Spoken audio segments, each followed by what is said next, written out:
It was a great movie, but it seemed like there was resistance to that movie. Mel Gibson was on the Joe Rogan podcast talking about the sequel to The Passion of the Christ. What if the most controversial film of the century contained secrets that nobody was meant to discover? When Mel Gibson sat down with Joe Rogan, something extraordinary happened. The conversation started casually enough, touching on filmmaking, faith, and Hollywood politics. But then Gibson began revealing what really happened behind the scenes of The Passion of the Christ, and suddenly, the room went still. Rogan, a man who has interviewed presidents, fighters, and whistleblowers, was visibly shaken. This wasn't marketing. This wasn't controversy for clicks. Gibson was pulling back a curtain that Hollywood had fought desperately to keep closed. And once you understand what everyone missed about this film, you'll never see it the same way again. A story nobody wanted, told. To understand what Gibson exposed, we need to go back to the beginning. The Passion of the Christ was never meant to be just another biblical epic. Gibson wasn't interested in sweeping cinematography and predictable storytelling. He wanted something raw, something visceral, something that would grab audiences by the throat and refuse to let go until they truly understood what sacrifice actually means. It was like, you're making this film, and the idea was that we're all responsible for this, that his sacrifice was for all mankind. As Gibson explained to Rogan, the entire point was that we're all responsible for this.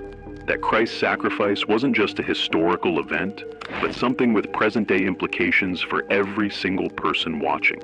He spent years studying the four Gospels, diving into every verse about the final hours of Jesus Christ's life. But he went deeper than most filmmakers would dare. He pulled from ancient texts and theological sources, weaving together not just the events themselves, but the weight behind them, the spiritual warfare, the human cost, the divine purpose hidden within every moment of suffering. The opening scene tells you exactly what kind of film this is. We're in the Garden of Gethsemane, darkness pressing in. Jesus kneeling in prayer while his closest companions fall, asleep around him. The vulnerability is overwhelming. Here is someone fully divine, yet fully human, sweating drops of blood as an unbearable weight crushes down upon him. Then Satan appears, slithering through shadows, whispering doubts. A serpent emerges, but Jesus crushes it beneath his heel. A direct callback to Genesis and the very first promise of redemption. Every single frame carries meaning. Every shadow is deliberate. Every line of dialogue resonates with theological depth that rewards those paying close attention. This wasn't a film designed for casual viewing. Gibson created cinema that demands you lean forward, engage deeply, and reckon with something far larger than yourself. What Hollywood tried to bury. During his conversation with Rogan, Gibson revealed something that most people never talk about openly. Something that explains why this film faced such extraordinary resistance from the very beginning. He noticed a pattern within the industry, a double standard that operated silently but effectively. Films exploring various religious traditions often received respectful treatment, nuanced portrayals, careful handling.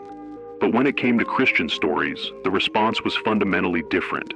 Skepticism, dismissal, sometimes outright hostility. Christianity is the one religion that you're allowed to disparage. Yeah. Christianity is the one religion where they'll embrace all these different religions until it comes to Christianity. Projects were labeled old-fashioned, too serious, out of touch with modern audiences. The assumption was always that nobody wanted to see this kind of content anymore. Gibson experienced this resistance personally and painfully. Studios that should have been fighting to finance a project from an Oscar-winning director suddenly went cold.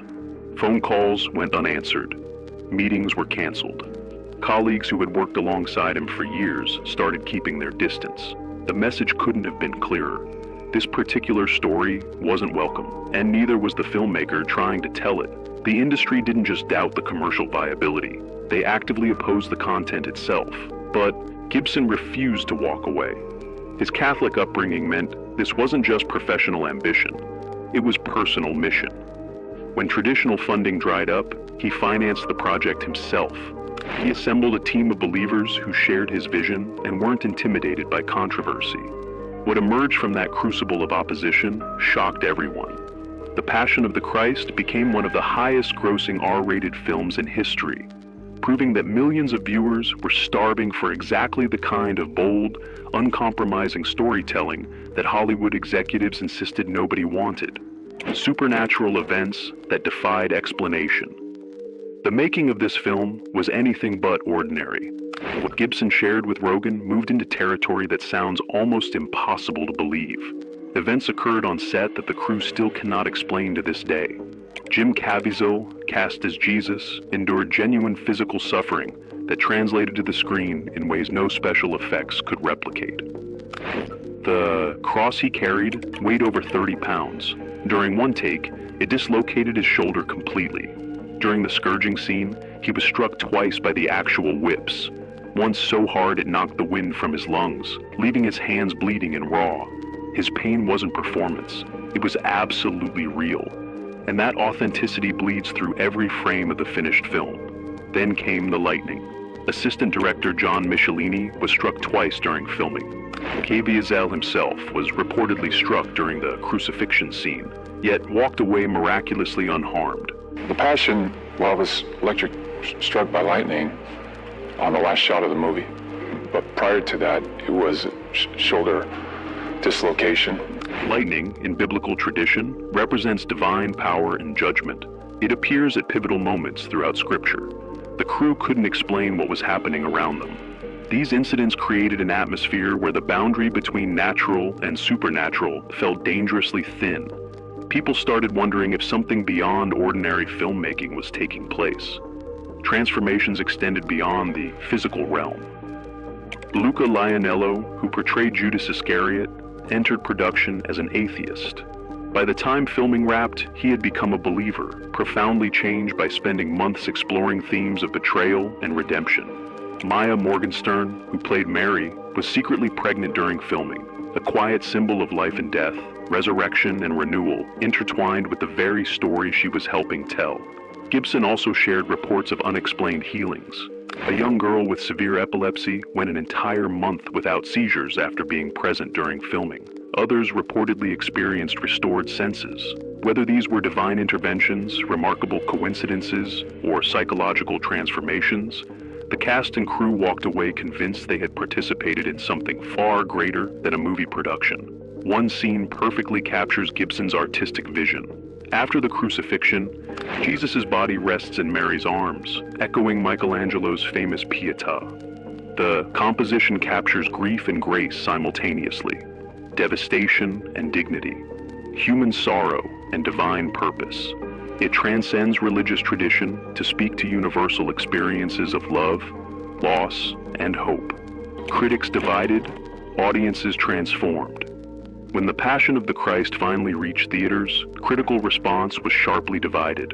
Roger Ebert, arguably the most influential film critic of his generation, awarded it a perfect 4 stars, calling it the most violent and intense film he had ever witnessed. Ebert wrote that he had never truly understood the depth of Christ's suffering until experiencing Gibson's unflinching portrayal. Roger Ebert. As much as he loved to praise and celebrate good films, he also loved to point out their flaws. Other respected critics praised the film's sincerity and artistic ambition, comparing Gibson's directorial vision to masters of spiritual cinema. Yet controversy arrived from multiple directions. Before the film's release, religious leaders reviewed the script and expressed serious concerns. They worried that certain portrayals could reinforce dangerous historical stereotypes that had fueled anti-Semitism for centuries. These weren't frivolous objections. History showed how such narratives had been weaponized to justify persecution and violence. Gibson maintained that his intent was to show humanity's collective responsibility for Christ's death, not to single out any group, but the debate highlighted how fraught any retelling of this story inevitably becomes. Scholars noted that Gibson included scenes without direct biblical basis, like Judas tormented by demonic children. Gibson's response was straightforward. This was artistic interpretation meant to convey spiritual truths, not documentary recreation. He used cinematic language, symbolism, and visual metaphor to explore themes of guilt, redemption, and spiritual warfare. The film walked a tightrope between historical representation and theological meditation. Different viewers brought radically different expectations and left with radically different experiences. Some found it spiritually transformative, others found it problematic. Almost nobody walked away neutral. The intensity of debate only amplified public interest. People who would never normally consider religious films felt compelled to judge for themselves. Church groups organized mass viewings. Religious leaders delivered sermons analyzing its implications. Media outlets ran countless stories dissecting every frame. Gibson had created something that absolutely refused to be ignored. The Resurrection Project. Gibson isn't finished exploring these themes. In fact, he's only getting started. During his interview with Rogan, he revealed that for 6 to 7 years, he and screenwriter Randall Wallace have been developing something even more ambitious. A film about the resurrection, told not through conventional linear storytelling, but as a cosmic exploration of the eternal battle between good and evil. Gibson described the project as incredibly ambitious. It spans from the fall of the angels to the death of the last apostle. This isn't a simple sequel. It's an expansion into territory that mainstream cinema has never truly attempted. Gibson wants to show how that singular moment in history, the resurrection, connects to everything before and after. He's diving into ancient texts, theological debates, and historical research to craft a narrative that challenges audiences to see familiar stories through entirely new eyes. For him, the Gospels aren't mythology. They're history, evidenced by the unwavering testimony of the apostles, all of whom died rather than deny what they witnessed. As Gibson asked Rogan directly, who dies for something they know is a lie? That question alone, he believes, validates the supernatural claims at the very heart of Christianity. The resurrection remains the most challenging aspect of faith for many people. Someone executed, buried, and then walking out of a tomb defies the natural order completely. Gibson admits that for much of his life, he accepted these claims because others believed them. But over time, he sought his own understanding. That personal journey now shapes everything he creates. He isn't interested in preaching to the converted or producing content that confirms existing beliefs. He wants skeptics and believers alike to wrestle with profound questions about existence, meaning, and what happens when life ends. What everyone missed. So, what's the hidden truth that shook Joe Rogan? What brought visible emotion to a man known for his composure? It wasn't a single revelation. It was the weight of everything combined. The truth that creating the Passion of the Christ required Gibson to stand virtually alone against an industry that wanted this story buried forever.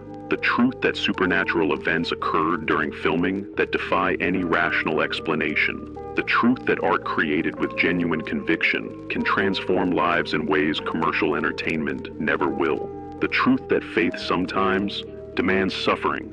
That speaking honestly means risking everything you've built. That some stories justify any sacrifice required to tell them. These truths cut through the noise of our cynical age. They reminded Rogan and his millions of listeners that sincerity still exists in a world dominated by calculation and image management. That people still create art for reasons beyond profit. That conviction still moves mountains. And that sometimes the most controversial stories are exactly the ones most desperately needing to be heard. Gibson's journey represents something increasingly rare. A complete refusal to compromise, a refusal to play it safe, a refusal to let industry gatekeepers dictate which stories deserve telling and which should be silenced forever. The Passion of the Christ forces viewers to confront uncomfortable realities about suffering, sacrifice, and redemption. It offers no easy answers or comfortable reassurances. Instead, it demands that we wrestle with difficult questions about human nature, divine purpose, and the price of salvation. Questions most entertainment actively avoids. More than 2 decades after its release, the film remains divisive. Some view it as an absolute masterpiece of spiritual cinema. Others see it as deeply problematic. Both perspectives contain elements of validity. Great art provokes strong reactions precisely because it touches something deep within us, something we cannot easily dismiss or categorize. The conversation between Gibson and Rogan revealed layers of truth that most celebrity interviews never even approach.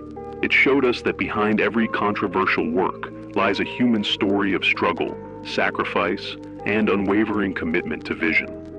It reminded us that reality contains mysteries we cannot fully explain through materialist frameworks. And it demonstrated that authentic vulnerability, even from tough and controversial figures, holds genuine power to move hearts and open minds. That's what everyone missed about The Passion of the Christ. It wasn't just a movie, it was a man betting everything on a story the world tried to silence, and winning. The hidden truth isn't hidden anymore. It's there for anyone willing to look, to listen, and to let themselves be transformed by stories that actually matter. Stories that cost something real. Stories that change everything.